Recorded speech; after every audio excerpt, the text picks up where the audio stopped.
Otasansan Radio and TV. ẹnìkan sọ̀rọ̀ ó ní that is our next president inshallah. Okay, ẹlòmíín ní next president El-Rufai. ẹnilẹ́ ní God deliver us from another APC. Ọ̀dà ẹnilẹ́ ní I hope he is watching Obasanjo on television. ẹnilẹ́ ní next Nigeria president. Otasansan Radio and TV. Kí gbogbo ẹ̀yin lólùfẹ́ wa tẹ́ ń wò wá tẹ̀dẹ̀ ń gbọ́ wá káàkiri àgbáyé lórí ìkànnì wa Otasansan Radio TV Yorùbá. Ojú tẹ́ fi ń wò wá kò ní fọ́, etí tẹ́ fi ń gbọ́ wá kò ní di láṣẹ Èdùmàrè. A kí yín káàkiri àgbáńlá ayé nílẹ̀ yìí lókè òkun. A kí yín o. Ṣé ọ̀sán lẹ́yìn wà ní ẹ káàsán? Ṣé alẹ́ lẹ́yìn wà ní ẹ káalẹ́? Ṣé àárọ̀ lẹ́yìn wà ní ẹ káàárọ̀? Ṣé òru lẹ́yìn wà ní ẹ kú òru? Gbogbo yín náà ni a kí yín. Tajudeen olówó òkèrè lórúkọ tèmi. Ìnàjú ẹkùn tí bọdẹ lẹ́rù ní gbogbo ìgbà. Ẹ̀ṣọ́ kò yí ni mí, ìkòyí ẹ̀ṣọ́ nílé bàbá tó bí mi lọ́mọ. Eléyìí tí àmúwá a fẹ́ ṣe àgbéyẹ̀wò àbẹ̀wò ìkíni ẹ̀lẹ́mbẹ̀un ẹ̀kọ́ àgbà tí El-Rufai ọmọ ìyá wa lókè ọya ẹ̀lẹ́mbẹ̀un tó ṣe sí ààrẹ orílẹ̀ Nàìjíríà tẹ́lẹ̀ olóyè Olúṣẹ́gun Ọbásanjọ́. El-Rufai gbéra ó lọ ṣàbẹ̀wò kárólé sí bàbá Olúṣẹ́gun Ọbásanjọ́. Fọ́tò ìkíni yẹn òun náà lẹ ti ń wò lójú móhùnmáwòrán yẹn, òun lẹ ti ń wò yẹn. Wọ́n jọ sọ̀rọ̀, wọ́n jọ fikùnlukùn, wọ́n jọ ṣàsọyépọ̀, wọ́n jọ yọ̀ mọ́ra wọn.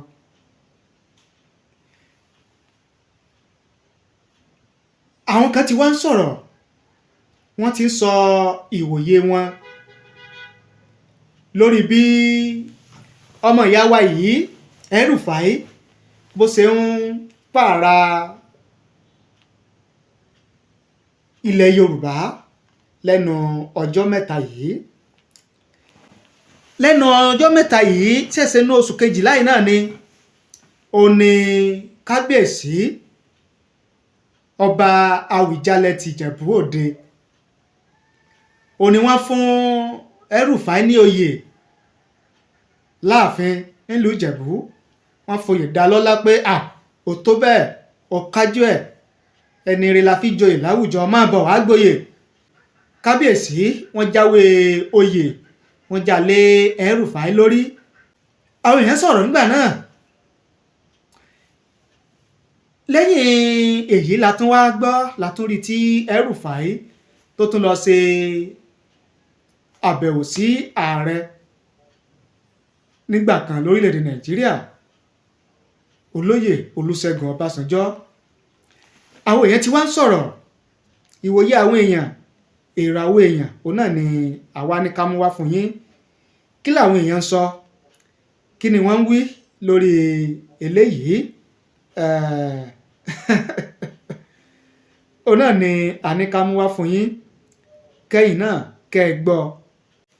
ẹnilẹ́ ní ẹnìkan sọ wípé El-Rufai is planning on running for president. Ẹlòmíì ní no weapon fastened against you shall ever prosper. Eléyìí sọ̀rọ̀ ó ní the way El-Rufai said just explain it all. OBJ must have told him the bitter truth. Ẹnìkan ló sọ yẹn. Ẹlòmíì ní Ọbásanjọ́ is the best among them all. Okay. Ẹnìkan ní dangerous evil man. Ẹnìkan sọ̀rọ̀ ó ní that is our next president inshallah. Okay. Ẹlòmíì ní next president El-Rufai. ẹnilẹ́ ní God deliver us from another APC. ọ̀dà ẹ̀nìlẹ̀ ni I hope he is watching Obasanjo on television.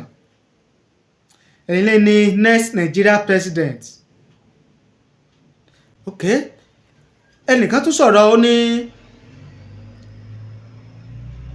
student and his teacher wọ́n rìfà sí Ọbásanjọ́ gẹ́gẹ́ bí teacher, wọ́n rìfà El-Rufai gẹ́gẹ́ bí student. ok ọ̀rọ̀ àwọn èèyàn pọ̀, ìtàwọn èèyàn sọ, ìtàwọn èèyàn ń wí, èrò àwọn èèyàn òun náà ni àmúwá fún yín yẹn nípa bí El-Rufai bó ṣe ń pòyì ọ̀dọ̀ àwọn àgbààgbà káàkiri orígun mẹ́rẹ̀ẹ̀rin àgbáyé, orílẹ̀-èdè Nàìjíríà, káàkiri orígun mẹ́rẹ̀ẹ̀rin orílẹ̀-èdè Nàìjíríà tí ò sì fi ilẹ̀ Yorùbá náà sílẹ̀. ẹ gbọ́ kí lè ròyìn, kí ni ìwòye yín, èrò àwọn èèyàn tá a bá ní ká ṣàgbéyẹ̀wò èrò àwọn èèyàn tá a ti mú wá fún yín, tá a mú wá fún yín yìí, ohun tá a rí dìmú ni pé èrò àwọn èèyàn èyí tó papọ̀ jù tó pọ̀ jù ò ní wípé El-Rufai ń ṣe ìkíni yìí, ó ń ṣe ẹ̀lẹ́ńbẹ̀ún, ó ń ṣe káàró le sáwọn àgbààgbà látàrí ìmúrasílẹ̀